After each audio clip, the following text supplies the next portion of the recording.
C आता ह्या साईडला जे तू आय शॅडो केलं आहेस हे ठेवल्यासारखं वाटतंय. ओके, आणि इथे नीट ब्लेंडिंग झालं नाहीये, तसेच कलर वाटते.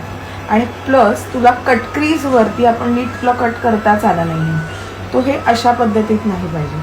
मुळात सुरुवात आपण इथं मी पकडले, ब्रश मी कसा पकडणार आहे, असं पकडलाय, ह्याचा फक्त मी सपोर्ट दिलाय. ठीक आहे का, कारण इथून आपल्याला बस मिनिमम प्रेशर पाहिजे. ठीक आहे, आता मी ह्याच्यावरती प्रोडक्ट घेते आणि इथे मी तिची स्किन अप करते. हे स्किन थोडी राईट, अंदाजे मी 3 पॉइंट्स घेतले. राईट, आय एम टेकिंग नाव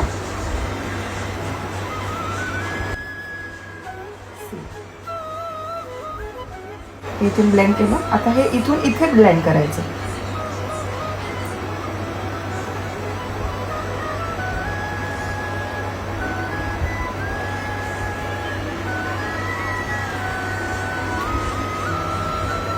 आता मी काय करते, इथे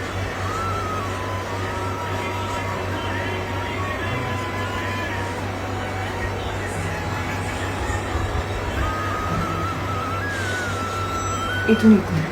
आता जर माझा हात इथून इथे ब्लेंड केलं तर काय होणार, हे कलर्स बाहेर जाणार. ठीक आहे, आपल्याला तसं नाही करायचंय. इथून इथे आणि इथून इथे हे 3 पॉइंट्स आपल्याला काय करायचंय, काय करायचं, इथून इथे जाणार, इथून इथे येणार. ठीक आहे, मग ह्या पॉइंटला आपल्याला कनेक्ट करायचं, 1 from here and 1 from there.